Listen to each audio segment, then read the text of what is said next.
안녕하세요, 여러분. 저는 문법 2반 학생 피라입니다. 네, 오늘은 제가 과거 문법에 대한 비교를 알려드리도록 하겠습니다.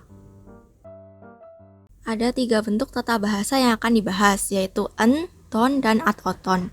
Ketiga tata bahasa ini berfungsi untuk mengubah verba atau adjektif yang dilekati oleh tata bahasa ini menjadi kwanyongo yang selanjutnya dapat digunakan untuk menjelaskan nomina yang terletak di belakangnya. Yang pertama, en.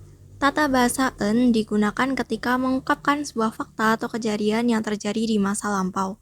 Untuk aturan penggunaannya, apabila kata yang dilekati en berakhiran konsonan, maka bentuk tata bahasa yang digunakan adalah en.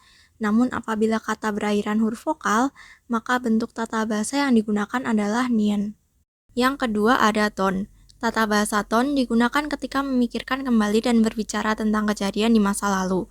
Tata bahasa ini juga dapat digunakan untuk menunjukkan aksi di masa lalu yang dilakukan secara rutin atau berulang. Biasanya ada adverbia 자주 atau hangsang untuk menandai pengulangan tersebut. Untuk aturan penggunaannya, baik kata diakhiri vokal maupun konsonan, semuanya langsung dilekati ton tanpa ada perubahan. Yang ketiga ada tata bahasa at-oton. Tata bahasa ini digunakan ketika memikirkan kembali aksi di masa lalu yang sudah selesai. Bisa juga digunakan untuk membicarakan situasi atau fakta di masa lalu yang sudah selesai atau berubah di masa sekarang. Untuk aturan penggunaannya, apabila kata memiliki vokal akhir a atau o, maka kata dilekati aton. Untuk vokal akhir selain a atau o, maka kata dilekati oton. Berikutnya masuk ke perbandingan ketiga tata bahasa tersebut. Yang pertama, tata bahasa en hanya digunakan untuk memaparkan fakta di masa lampau. Contohnya, 우리 원영화는 재미있어요. Kalimat ini berarti dia hanya memaparkan fakta bahwa film yang ditonton menyenangkan. Selanjutnya, tata bahasa ton digunakan untuk menceritakan kembali kejadian masa lampau yang rutin atau dilakukan berulang. Contohnya, 내가 좋아하던 사람이 이사했어.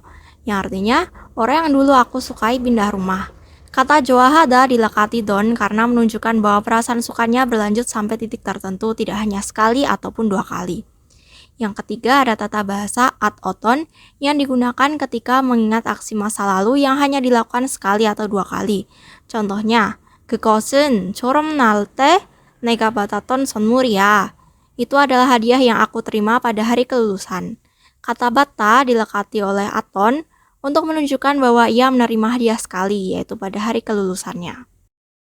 Untuk perbandingan yang selanjutnya, tata bahasa en digunakan untuk menunjukkan aksi yang sudah selesai dan tidak dapat dilanjutkan. Contohnya, 수정한 보고서를 제출하겠습니다, yang berarti laporan yang sudah direvisi akan saya kumpulkan. Kata 수정하다 dilekati oleh en untuk menunjukkan bahwa proses revisi laporan sudah selesai. Yang kedua, tata bahasa ton, menunjukkan aksi belum selesai di masa lalu dan masih bisa dilanjutkan di masa sekarang. Contohnya, 너무 피곤해서 내가 하던 일이 다음 날에 다시 할 거야. Yang berarti, aku akan melanjutkan pekerjaan yang sudah aku lakukan besok karena terlalu lelah. Hada dilekati dengan ton untuk menunjukkan bahwa pekerjaan itu belum selesai di masa lalu dan akan dilanjutkan lagi.